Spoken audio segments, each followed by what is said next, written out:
1 தீமோத்தேயு 6ஆம் அதிகாரம் 12வது வசனம். உன் விசுவாசத்தில் நல்ல போராட்டத்தை போராடு, நித்திய ஜீவனை பற்றிக்கொள். நல்ல கவனி, விசுவாசத்தில் நல்ல போராட்டத்தை போராடு. உங்களிடத்தில் கேட்கப்படுகிற கேள்விகளுக்கு விசுவாசத்தில் நல்ல போராட்டத்தை போராடு. அவ்வளவுதான். விசுவாசத்துல நல்ல போராட்டத்தை போராடு. இது மாதிரி மற்றவர்கள் கேட்கிற எல்லாவற்றிற்கும் உன்னால் விடை கொடுக்க முடியாவில்லை அப்படின்ற அந்த தாழ்வு மனப்பான்மைக்குள்ள நீ போகாத.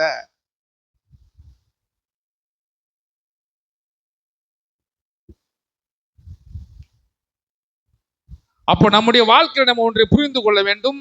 the good fight என்பது, நல்ல போராட்டம் என்பது என்ன? மற்றவர்களோடு சண்டையிடுவதல்ல, உலக பிரகாரமான காரியங்களுக்காக போட்டியிடுவதல்ல. வேதத்தின்படி நம்முடைய கிறிஸ்துவ வாழ்க்கையில, விசுவாச வாழ்க்கையில தேவனை குறித்ததான புரிதலும் அறிதலும் நமக்கு அதிகமா இருந்தால் நாம் உலகத்தின் போக்கோடு நம்ம போக மாட்டோம். நாம மட்டும் பிரிந்து பேசுவோம், பிரிந்திருந்து காணப்படுவோம்.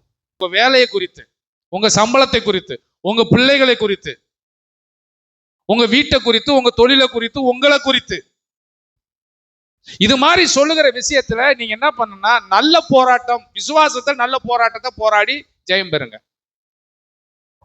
அவ்வளவுதான் நான் சொல்றேன். கடவுள் காட்டிய வழி. தேவன் நமக்கு ஒரு விருப்பத்தை கொடுத்திருக்கிறார், தேவன் நமக்கு சமாதானத்தை கொடுத்திருக்கிறார். நம்ம ஜெபம் பண்றோம், ஜெபம் பண்ணும்போது தேவன் அந்த காரியத்துக்கு நம்ம லீட் பண்றார். அவருடைய சித்தத்தின்படி நம்ம பயணம் பண்ணி கொண்டே இருக்கிறோம். அவ்வளவுதான். சின்னதோ பெருசோ, நல்லதோ கெட்டதோ, நான் ஜெபம் பண்ணேன், ஜெபம் பண்ணும்போது எனக்கு ஒரு சமாதானம் இருந்தது, சமாதானம் இருந்ததுனால நான் செயல்பட்டு செஞ்சேன். அவ்வளவுதான். நல்ல போராட்டம் பண்ணும்படி தேவன் நம்மை அழைத்திருக்கிறார். எதுல போராடணும்? விசுவாசத்துல நல்ல போராட்டம். வாழ்க்கையில நாம நல்ல போராட்டம் பண்ணும்படி நம்மளை அழைத்திருக்கிறார். நல்ல ஃபைட் பண்ணணும். அதுக்காக போய் சண்டை போடுறதுன்னு இங்க பைபிள் சொல்லல. விசுவாசத்துல வார்த்தையை பயன்படுத்தி போராட வேண்டும். விசுவாசத்துல வார்த்தையை பயன்படுத்தி, எப்படி? நாங்கள் ஆராதிக்கிற தேவன் எங்களை தப்புவிக்க வல்லவரா இருக்கிறார். அது நல்ல போராட்டம். விசுவாசத்துல வார்த்தையை பயன்படுத்துவது. விசுவாசத்தினாலே நீதிமான் பிழைப்பான்.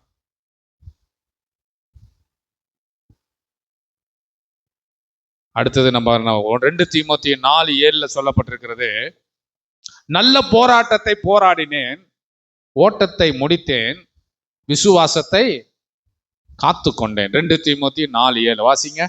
நல்ல போராட்டத்தை போராடினேன், நல்ல போராட்டத்தை போராடினேன், ஓட்டத்தை முடித்தேன், விசுவாசத்தை காத்துக்கொண்டேன். விசுவாசத்தை காத்துக்கொண்டேன். நல்ல போராட்டம் என்பது என்னன்னா, அவநம்பிக்கையாய் பேசுகிற ஒரு மனிதனுக்கு முன்பாக நானும் அதை கேட்டு அவநம்பிக்கையா போகாதபடிக்கு அதை எதிர்த்து, அப்படியா நம்ம சொல்லணும், என் தேவன் எனக்கு, என் பிள்ளைகளுக்கு எப்பவுமே நல்லதுதான் செய்வார். ஆமென் சொல்லுங்களேன். தீமை செய்ய அவருக்கு தெரியாது. ஆண்டவருக்கு என்ன தெரியாது? தீமை செய்ய தெரியாது. எதுவுமே நல்லது, நன்மை செய்யக்கூடிய, நன்மை செய்கிறவராய் சுற்றி திரிந்தார், தீமை செய்கிறவராய் சுற்றி திரிந்தார். நம் தேவன் நன்மை இந்த புரிதல் நமக்குள்ள வந்துவிட்டால் எந்த விமர்சனங்களும், எந்த விதமான நம் பதில் சொல்ல முடியாத கேள்விகளும் நம்மை அணுகும் போது இந்த இடத்துக்கு நம்ம வந்துடும். நல்ல போராட்டத்தை போராடினேன், அப்புறம் ஓட்டத்தை முடித்தேன். எதை காத்து கொண்டார்? விசுவாசத்தை காத்து கொண்டார். நன்றாக கவனிங்கள். இந்த விசுவாசம் என்பது என்னன்னா, ஆதாம் ஏவாளும் இந்த விசுவாசத்தை இழந்து போனார்கள். ஆதாம் ஏவாள் இந்த விசுவாசத்தை என்ன பண்ணிட்டாங்க? இழந்து போனார்கள். எப்படி இழந்துட்டாங்க? நான் சொல்றேன், கவனிங்க. ஒப்பனை தான் நான் சொல்லுகிறேன். ஆதியாகமம் 2ஆம் அதிகாரம் 17வது வசனத்தை வாசிக்கலாம். ஆதியாகமம் 2:17. ஆனாலும் நன்மை தீமை அறியத்தக்க விருட்சத்தின் கனியை புசிக்க வேண்டாம், அதை புசிக்கும் நாளிலே சாகவே சாவா என்று கட்டளையிட்டார். இந்த சம்பவம் உங்களுக்கு தெரியும். ஆதியாகமம் 3:4 சர்வம் என்ன சொல்லுது? பிசாசு அப்பொழுது சர்வம் ஸ்திரியை நோக்கி, நீங்கள் சாகவே சாவதில்லை. அப்படின்னு சொல்லு. அப்போ இங்க நடக்கிற அந்த பேச்சுவார்த்தை பாருங்க, பிசாசுக்கும் ஆதாம் ஏவாளுக்கும் நடக்கிற விஷயம். பிசாசு சொல்றான், நீங்க சாக மாட்டீங்க, நீங்க தேவதூதர்கள் போல மாறிவிடுவீர்கள். உலகத்திலே சொல்லப்பட்ட முதல் பொய் இதுதான். உலகத்திலே சொல்லப்பட்ட முதல் பொய் எது? சாகவே சாக மாட்டீங்க. நிறைய பேர் அப்படிதான் நினைச்சிட்டு இருக்காங்க. நம்ம சாக போறது இல்லை, நிறைய நாள் இங்கதான் வாழ போறோம், அதனாலதான் விட்டு கொடுக்காம தலைமையில கட்டி வச்சுக்கிட்டு, வயசானாலும் அதை பிடிச்சி வச்சுக்கிட்டு, பிள்ளைகளுக்கு அதெல்லாம் கொடுக்காம வைக்காம அப்படியே கடைசி வரை இவங்களே பிடிச்சிட்டு போறாங்க. சாகவே சாவதில்லை. உலகத்திலேயே மனிதன் உருவாகி சொல்லப்பட்ட முதல் பொய் பிசாசு தான் சொன்னான். அதனாலதான் இயேசு கிறிஸ்து அவனை சொல்லும் போது பொய்யுக்கு பிதா யாரு? அவன்தான். முதல் பொய் சொன்னது யாருன்னா இவன் தான். யோவான் 8:44 பொய்யனும் பொய்யுக்கு பிதாவுமா இருக்கிறான். இந்த சம்பவம் நடந்த பின்பு பாருங்க, அவங்க அந்த கனியை சாப்பிட்டாங்களே, சாப்பிட்ட உடனே அவங்களுக்குள்ள தேவன் மேல் இருந்த விசுவாசம் இல்லாமல் போய்விட்டது. கரெக்ட் தானே நான் சொல்ற? கவனிக்கிறீங்களா? சாப்பிட்ட உடனே கீழ்ப்படியாமை, உடன்படிக்கை மீறப்பட்ட உடனே அவர்களுக்கு தேவன் மேல் இருந்த விசுவாசம் முற்றிலுமாக அந்த இடத்துல இல்லாமல் போய்விட்டது. மனுஷனை உண்டாக்கும் போது ஆண்டவர் என்ன பண்ணாரு? தேவனாகிய கர்த்தர் மனுஷனை பூமியின் மண்ணினாலே உருவாக்கி ஜீவ சுவாசத்தை அவன் ஆசியில் ஊதினார். மனுஷன் ஜீவாத்மாவானான். நன்றாக கவனிங்கள். வெறும் மண்ணாக கிடந்த மனிதனை உருவாக்கி சிலையாக ஒரு உருவமாக மட்டும் இருக்கிறது. அவனுக்கு நாசியில ஜீவ சுவாசம், அவனுக்கு உயிர் வந்தது. உயிர் வந்த உடனே செயல்பட ஆரம்பித்தான், வேலை செய்யறான். அப்போ நமக்குள்ளேயே அப்படித்தான். இந்த ஆதாம் செய்த பாவத்தினால விசுவாசம் இழந்து போயிட்டது. ஆத்துமா மரித்து விட்டது, சரீரம் மரிக்கவில்லை. சாகவே சாவா என்று சொன்னது சரீர மரணத்தை குறித்து சொல்ல, மனசாட்சி ஆத்துமா செத்து போய்விட்டது. ஆத்துமா செத்து போனதுனால இவங்களுக்கு நன்மை தீமை பாவம் இதெல்லாம் இனம் கண்டுகொள்ள முடியல. நம்ம பண்றதுதான் சரி அப்படின்னு சொல்ல ஆரம்பித்து விட்டார்கள். தோட்டத்தை விட்டு வெளியேற்றப்பட்டார்கள். இதனாலதான் இயேசு கிறிஸ்து வந்தபோது யோவான் 20:22 அவன் மேல் ஊதி, அங்க ஊதினார்ல, இழந்து போன அந்த விசுவாசத்தை திரும்பவும் மனிதர்களுக்கு கொடுக்கும்படி சீசர்கள் எல்லாம் வரவழைத்து யோவான் 20:22 அவர்கள் மேல் ஊதி பரிசுத்த ஆவியை பெற்றுக்கொள்ளுங்கள் என்று சொன்னார். எதுக்கு தெரியுமா? இழந்து போன விசுவாசத்தை திரும்பவும் மனிதனுக்கு கொடுக்கும்படி திரும்பவும் ஒரு ஊதினார். எதுக்கு அப்படி ஊதணும் அப்படின்னா, மனிதனுக்குள்ள சரீர மரணமும் ஆத்தும மரணமும் வந்துவிட்டது. இப்படி வந்ததுனால அவர் ஊதி சொல்றாரு, நீ விசுவாசமா இரு அப்படின்னு சொல்றாரு. விசுவாசமா இரு. விசுவாசம் என்பது நம்முடைய ஆத்துமாவுக்கு ஒப்பனையாக சொல்லப்பட்டிருக்கிறது. ஆவி இல்லாத சரீரம், அதாவது ஆத்துமா இல்லாத சரீரம் செத்ததா இருக்கிறது போல கிரி இல்லாத விசுவாசம் செத்ததாக இருக்கிறது. உயிர் இருந்தாதான் ஒரு வருஷம் மூவ் பண்ண முடியும். அதைத்தான் ஆண்டவர் சொல்றாரு, விசுவாசம் இருந்தாதான் ஒரு மனுஷன் இந்த உலகத்துல வாழ முடியும். அதனால்தான் விசுவாசத்தினால என்ன போராட்டம்? நல்ல போராட்டத்தை நீ போராடு. இங்க தோமாவுக்கு அதை கற்றுக் கொடுக்க விரும்புறார். பரிசுத்த ஆவியை பெற்றுக்கொள்ளுங்க சொல்றார். மற்ற சீசர்லாம் சொல்றாங்க, நாங்க கர்த்தரை கண்டோம் என்று சொல்ல போது அவன் சொல்றான், அந்த காயத்தில் என் விரலை விட்டு என் கையை அவருடைய விழாவில் போட்டால் இல்லையே நான் விசுவாசிக்க மாட்டேன். அங்க ஆண்டவர் வந்துட்டார். பின்பு அவர் தோமாவை நோக்கி, நீ உன் விரலை இங்கே நீட்டி என் கையை பார், உன் கையை நீட்டி என் விழாவில போடு, அவிவிசுவாசியாயிராமல் விசுவாசமாயிரு, விசுவாசமாய் பேசு. ஹலோ, மற்றவங்க டிஸ்கரேஜ் பண்ணலாம், மற்றவங்க அவிசுவாசமா பேசலாம், ஆனா நீங்கள் எப்படி பேச வேண்டும் சொல்லுங்க? எப்படி பேச வேண்டும்? விசுவாசமாய் பேச வேண்டும். அந்த இடமா, அந்த வேலையா, அந்த கம்பெனியா, அந்த காலேஜா, இதுவா அதுவா அப்படின்னு போட்டு உலக மக்கள் உங்களை குழப்புவார்கள். நீங்க சும்மா இருந்தாலும் போன் போட்டு குழப்புவார்கள். உடனே நம்ம வீட்டுல ஒரு கலைவரம் வந்துவிடும். ஏங்க அவங்க இப்படி சொல்றாங்க, என்ன பண்ணலாம் நீயே பண்ணு. நான் உங்கள்கிட்ட ஒன்று கேட்டா இப்படிதான் பதில் சொல்லுவீங்க. உங்களுக்கு பிள்ளைகள் மேல அக்கறை இருக்கா, அது இருக்கா, இது இருக்கா, அப்படியா இப்படியா? மக்கா, அது இல்லைங்க எங்க மேட்ரு. விசுவாசத்துல போராடு வை.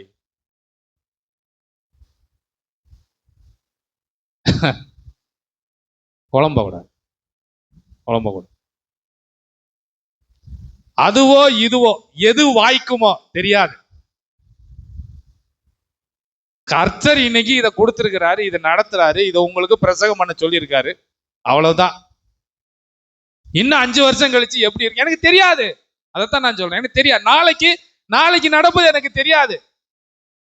ஏன் இங்க வச்சிருக்காரு, இந்த இடத்துக்கு ஏன் தெரியாது. அவர் அப்பப்ப தேவையானதை காட்டிட்டே இருக்காரு. காட்ட ஒவ்வொரு ஸ்டெப்பா எடுத்து வச்சு போயிட்டே இருக்கிறோம். அவ்வளவுதான். எனக்கு ஆரம்பத்துல இருந்து முடிகிற வரை எனக்கு பிக்சர் கொடுக்கல.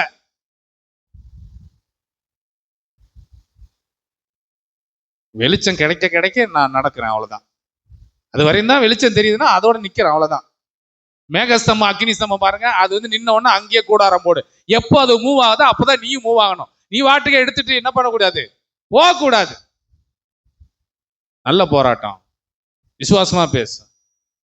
பக்கத்துல போய் சொல்லுங்க, விசுவாசமா பேசுங்க. ஆமா, விசுவாசமா பேசு, அவிசுவாசமா பேசாதே.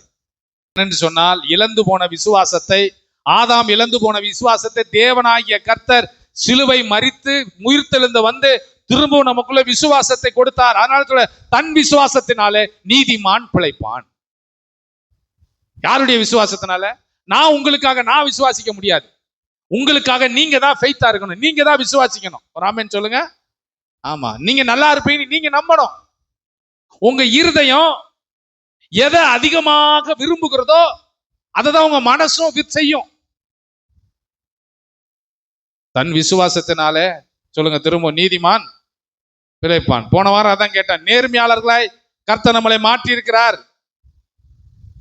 எபிரேயர் 11:6 சொல்றது, விசுவாசம் இல்லாமல் தேவனுக்கு பிரியமா இருப்பது கூடாத காரியம். விசுவாசம் என்பது என்ன? விசுவாசம் என்பது என்ன? எப்படி ஆத்துமா ஒரு மனுஷனுக்குள்ள உயிர் இருக்கோ, உயிருக்கு ஈக்குவலானது விசுவாசம். உயிர் இருந்தாதான் மூவ் பண்ண முடியும், விசுவாசம் இருந்தாதான் செயல்படுத்த முடியும். விசுவாசத்தினால நீதிமான், ரோமர் 1:17, விசுவாசத்தினால் நீதிமான் பிழைப்பான். சுற்றியுள்ள சூழ்நிலையை பார்த்து வாழ்வதல்ல, தேவனுடைய வார்த்தையை நம்பி வாழும் வாழ்க்கை தான் விசுவாச வாழ்க்கை. சுற்றியுள்ள சூழ்நிலை அப்படி எல்லாம் வித்தியாசமா இருக்கும். அதெல்லாம் நம்ம பேசிக்கொள்வோம். இப்படி இருக்கு, இந்த மாசம் இப்படி இருக்கு, இவ்வளவு கஷ்டமா போகுது, என்னைக்குதான் இது மாறுமா தெரியல, உன்னாலதாயா இந்த மாதிரி கஷ்டப்படுறேன் அப்படின்லாம் ஒண்ணும் கிடையாது. யாரும் அவராலையும் கஷ்டம் இல்லாத, உங்களாலையும் கஷ்டம் கிடையாது. நடந்து போச்சு, என்ன பண்றது? இதை போராடணும். விசுவாசத்துல போராடி ஜெயிக்கணும். ஆமென் சொல்லுங்க. விசுவாசத்துல போராடணும். விசுவாசத்துல போராடணும். அதுதான் நல்ல போராட்டம். நல்ல போராட்டம். உன் விசுவாசத்தின்படியே உனக்கு ஆக கடவுது. நீ நல்லதை விசுவாசித்தனா உனக்கு நிச்சயமா நல்லது நடக்கும். கெட்டதை விசுவாசித்தா நீ எதை நம்பி அதிகமா நீ யோசிக்கிற? வசனம் சொல்லுகிறது, நீங்கள் ஜெபம் பண்ணும்போது விசுவாசம் உள்ளவர்களா எவைகளை கேட்பீர்களோ அவைகளை பெற்றுக்கொள்வோம் என்று விசுவாசியுங்கள். நான் சொல்றேன், விசுவாசம் என்பது உயிருக்கு சம்பந்தமானது. சரீரம் வாழ்வதற்கு உயிர் அவசியம். கிறிஸ்துவ வாழ்க்கை வாழ்வதற்கு விசுவாசம் அவசியம். இந்த விசுவாசத்தை குழப்புறதுக்கு தான் நிறைய பேர் வருவாங்களே ஒழிய, உங்களை விசுவாசத்துல மோட்டிவேஷன் பண்றதுக்கு யாரும் வரமாட்டாங்க. விசுவாசத்தை தூண்டுற மாதிரி யாரும் வரமாட்டாங்க. நான் ஒரு கதை சொன்ன பத்தியா, ஹார்ட் ஆபரேஷன், அது மாதிரி தான் வருவாங்க. நமக்கு சின்னதா தான் இருக்கும் பிரச்சனை, அவங்க சொல்றத பார்த்தாதான் இது பெரிய பிரச்சனையா மாறும் போலான்னு தெரியும். அப்படியா? எங்க வீட்டு பக்கத்துல கூட போன மாசம் ஒருத்தர் ஹார்ட் ஆபரேஷன் பண்ணிட்டு வந்தாரு. முந்தா நாள் தான் பார்த்தேன், நல்லா நடந்துட்டு இருந்தாரு, பார்த்தா செத்து போயிட்டாரு. அவிவிசுவாசம். அதவே இவர் நம்பி, நானும் ஆபரேஷன் பண்ணிட்டு வந்திருக்க ஐயா, நான் 2 நாள் செத்து போயிடுவேணும். எனக்கு இந்த மாதிரி வந்துருச்சு, அவங்களுக்கு அந்த மாதிரி வந்துச்சான். நான் நல்லா இருப்பேன், நான் நல்லா வாழ்வேன், எனக்கு ஜீவனை கொடுங்க, என்னை ஆசீர்வதிங்க, எனக்கு இருக்கிற எல்லா பலவீனத்தையும் நீக்குங்க. ஏன்னா சொன்னா, நீ ஜெபம் பண்ணும்போது விசுவாசம் உள்ள எவைகளை கேட்பீர்கள் அவைகளை பெற்றுக்கொள்வீர்கள். சொல்லிதான் பார்ப்போமே, கிடைச்சா லாபம் தானே. அல்லேலூயா. காசா பணமாங்க? வாயிலிருந்து சொல்றது காசா பணமா? விசுவாசத்துல சொன்னா நடக்குன்னு சொல்லியிருக்காரு. நம்ம ஜெபம் பண்ணுவோம். விசுவாசம் என்பது வெறும் நம்பிக்கை மட்டுமல்ல, அது ஒரு உண்மைத்தன்மை, அது ஒரு அன்பு, தேவனோடு கூட இருக்கிறதான ஒரு உறவு விசுவாசம் என்பது. தேவனுடைய வார்த்தையின் வல்லமையை நாம் புரிந்து கொள்வோமானால் இது மாதிரி சொல்லுகிற எந்த விதமான காரியத்தின் குறித்து நாம் கவலைப்படவே மாட்டோம். எபிரேயர் 11:1 என்ன சொல்லுது? விசுவாசமானது நம்பப்படும் உறுதியும் காணப்படாதவைகள் நிச்சயமா இருக்கிறது. நல்ல கவனிங்க. விசுவாசத்தினுடைய இலக்கணம் என்ன? விசுவாசத்துடைய டெபினிஷன் என்ன? விசுவாசத்துக்கு நீங்க என்ன விளக்கம் கொடுப்பீங்க அப்படின்னு சொன்னா, பைபிள் என்ன சொன்னா, விசுவாசம் என்றால் நாம எதை நம்புறோமோ அதுக்கான உறுதி. காணப்படாதவைகள் நிச்சயம். நான் இன்னும் சிலதை பார்க்கல, ஆனா நான் நம்புறேன் அப்படி எனக்கு ஆண்டவர் செய்ய போறார் என்று உறுதியாக இருக்க ரொம்ப ஸ்ட்ராங் பிலீவ் பண்ணணும். இந்த விசுவாசத்தை மனுஷிகத்துல மாம்சத்துல என்னால் பிலீவ் பண்ண முடியாது. எனக்குள்ள இருக்கிறவர் என்ன சொல்றான்னா, நீ என் கூட வா, நான் உனக்குள்ள விசுவாசத்தை துவக்குகிறேன் என்று சொல்லுகிறார். இந்த விசுவாசத்தை அவர் தான் துவக்குகிறார். விசுவாசம் நமக்குள்ள எவ்வாறு உண்டாகிறது? ரோமர் 10:17 வாசிங்க யாராச்சும். ரோமர் 10:17. அதெல்லாம் விசுவாசம் எப்படி வரும்? நல்லா கவனிங்க. விசுவாசம் எப்படி வரும்? கேள்வினாலே வரும். அப்புறம் கேள்வி கேள்வி தேவனுடைய வசனத்தினால வரும். நீங்க வசனத்தை படிக்க படிக்க படிக்க தியானிக்க மெடிடேஷன் பண்ணதா விசுவாசம் வரும். பைபிளை படிக்கணும். இந்த சம்பவம் இப்படி சொல்லி இருக்கிறது, இந்த வார்த்தை இப்படி சொல்லி இருக்கிறது, அப்படி படிக்க படிக்க படிக்கதான் விசுவாசம் வரும். இல்லாட்டி என்ன பண்ணுனா அவிவிசுவாசம் தான் வரும். அவிவிசுவாசம் தான் வரும். எபிரேயர் 12:2 அதான் சொல்லுது, விசுவாசத்தை துவக்குகிறவரும் விசுவாசத்தை எனக்குள்ள ஸ்டார்ட் பண்றதே இயேசு கிறிஸ்து தான். முடிக்கிறவருமாகிய இயேசுவை நோக்கி வாசிங்க. எபிரேயர் 12:2. இங்க சொல், விசுவாசத்தை துவக்குகிறவரும் முடிக்கிறவருமாகிய இயேசுவை நோக்கி நான் பொறுமையோடு ஓடக்கடவோம். விசுவாசத்தை எனக்குள்ள ஸ்டார்ட் பண்றது யாரு? இயேசு கிறிஸ்து தான். நான் சொன்னேன், ஃபெய்த் எதுக்கு ஒப்பனையா சொல்லப்பட்டிருக்கு? உயிர், ஆத்துமா, ஆன்மா இருந்தாதான் சரீரம் வாழும். அதே போலதான் விசுவாசம் இருந்தாதான் இது நமக்கு எப்படி சொல்றது, எக்ஸ்ட்ரா நமக்கு கொடுக்கக்கூடியது. உயிர் இருந்தா சரீரம் வாழும். அப்ப விசுவாசம் எதுக்குன்னா, சில விதமான கஷ்டங்கள் போராட்டங்கள் வரும்போது அதை ஜெயிப்பதற்கு எக்ஸ்ட்ரா நமக்கு கொடுக்கிறது, போனஸா கொடுத்து வச்சிருக்கிறார் ஃபெய்த். தைரியமா போராடு, தைரியமா பேசு. காற்றையும் கடலை பார்த்து எப்படி பேசினார் பாருங்க. இறையாதே, அமைதலாயிரு, இம்மட்டு வா, மிஞ்சி வராதே. அந்த அதிகாரத்தை ஆதாம் இழந்து போனான்.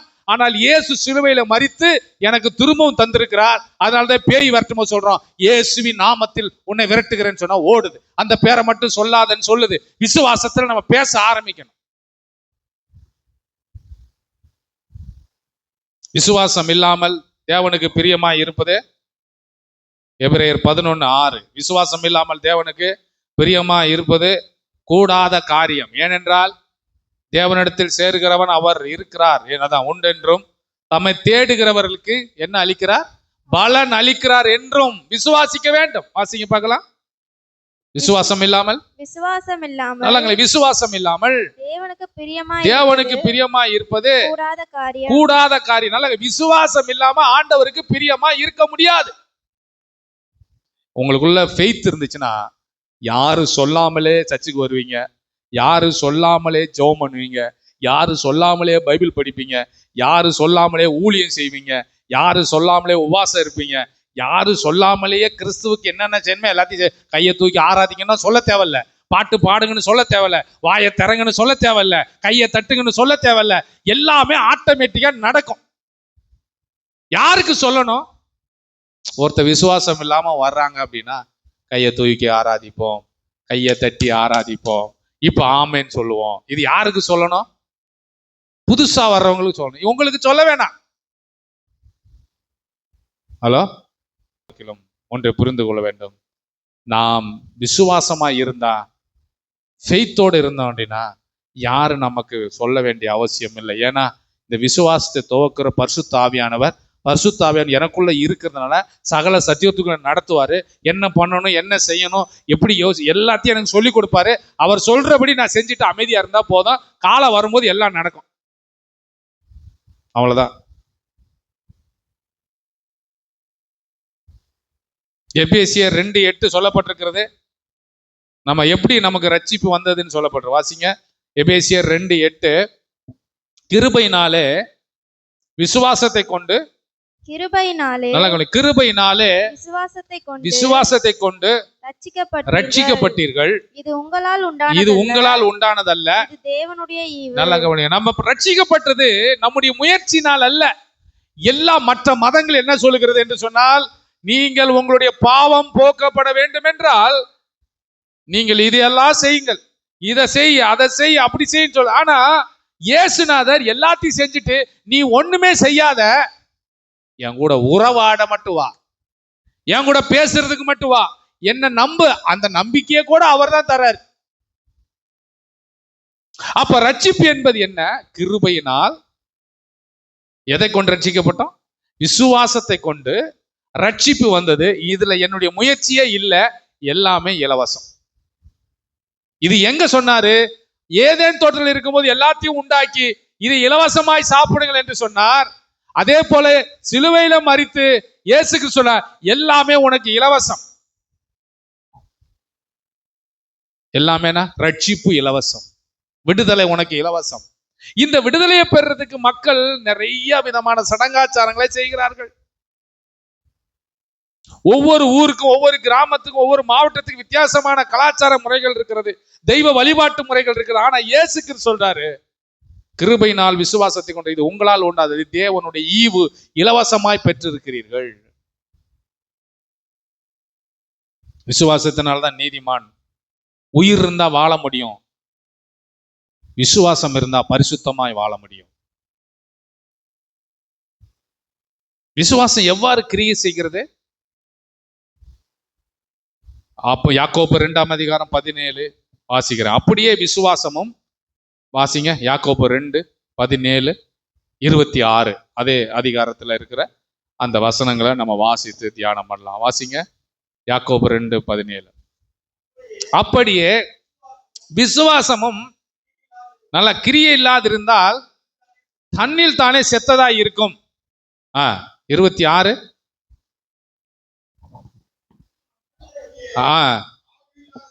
நல்ல கவனி. ஆவி இல்லாத சரீரம், நான் சொன்னேன்ல, ஆவி இல்லாத சரீரம் செத்ததா இருக்கிறது போல கிரியை இல்லாத விசுவாசமும் செத்ததாக இருக்கிறது. ஆவி இல்லாத, அது உயிர் இல்லாத சரீரம். ஒருத்தர் நல்லா வாழ்ந்தாரு, உயிர் இல்லாம போயிடுச்சு, செத்துட்டாரு. ஆனா உயிர் இருந்தா அவர் ஐஸ் பெட்டிகளை வைக்க முடியுமா?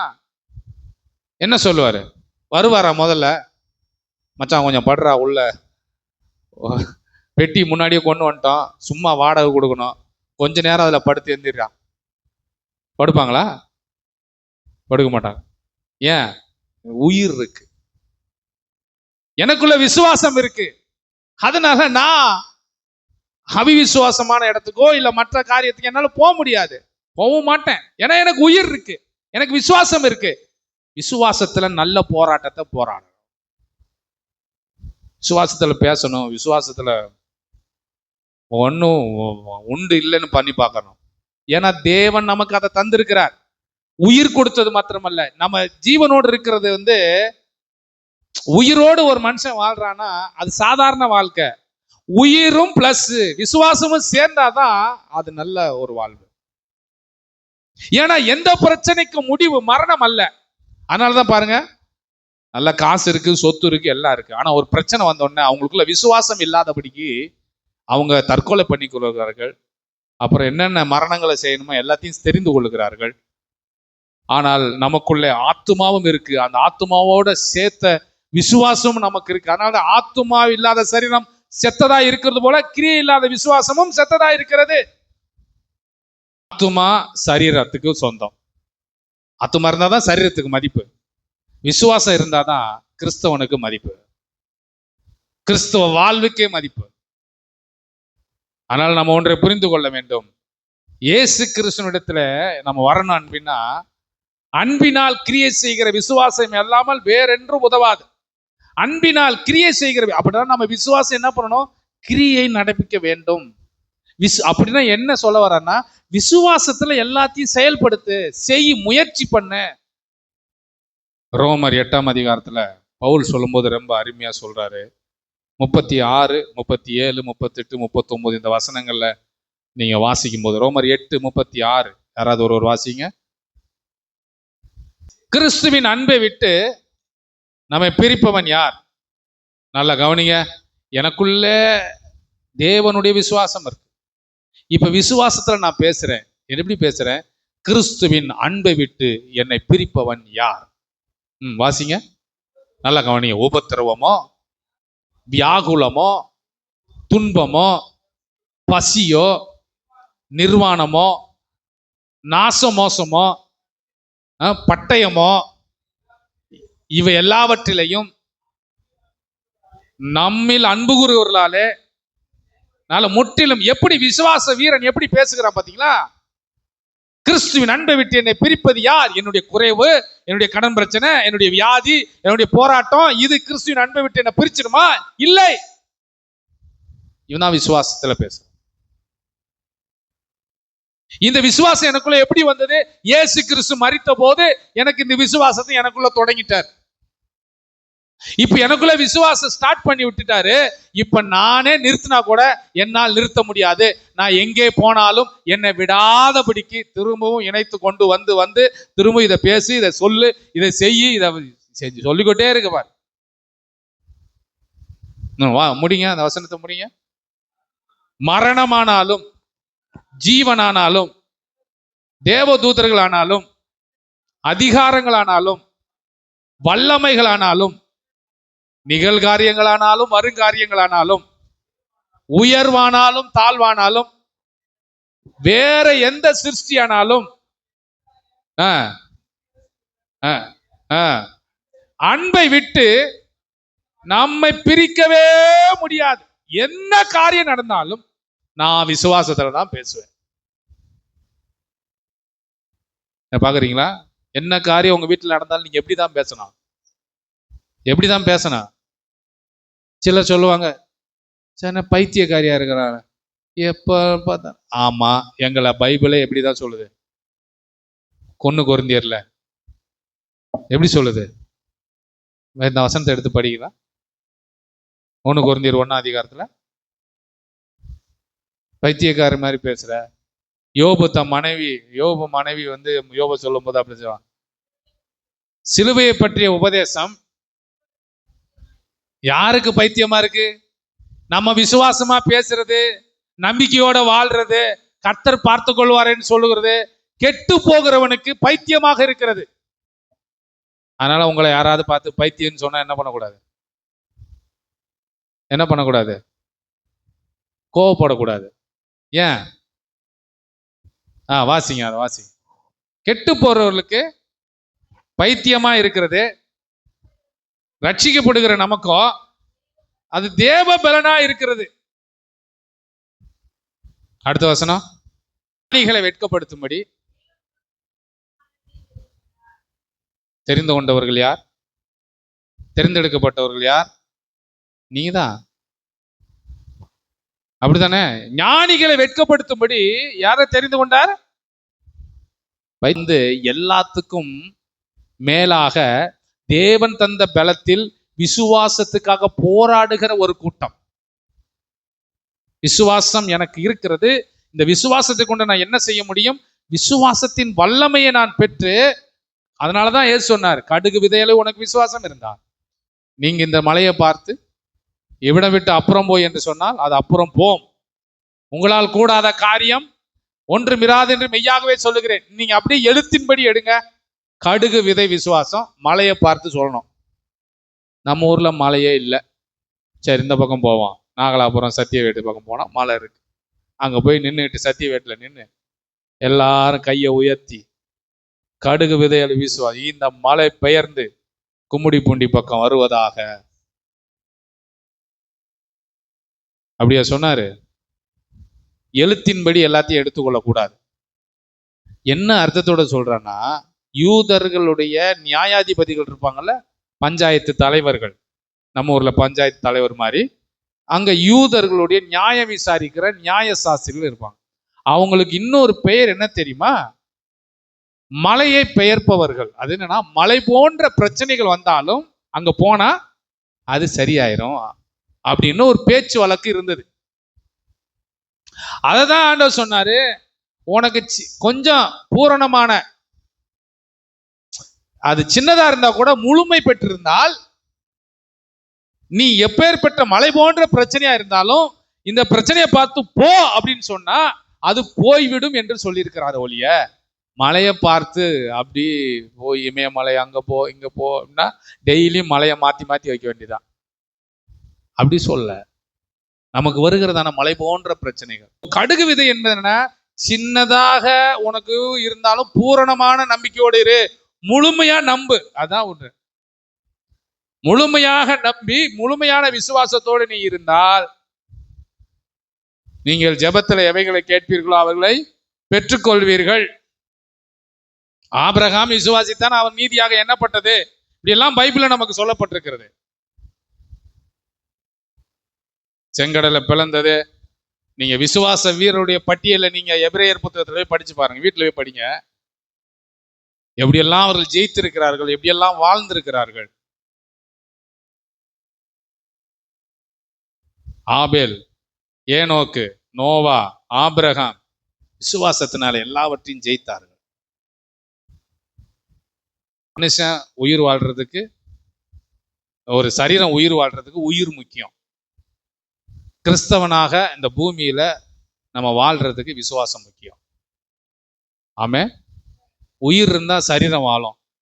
விசுவாசம் இருந்தா இந்த உலகத்தை ஜெயித்து எதிரான காரியங்கள் எல்லாம் எல்லாவற்றையும் நீக்கி நம்ம சந்தோஷமா வாழ முடியும்.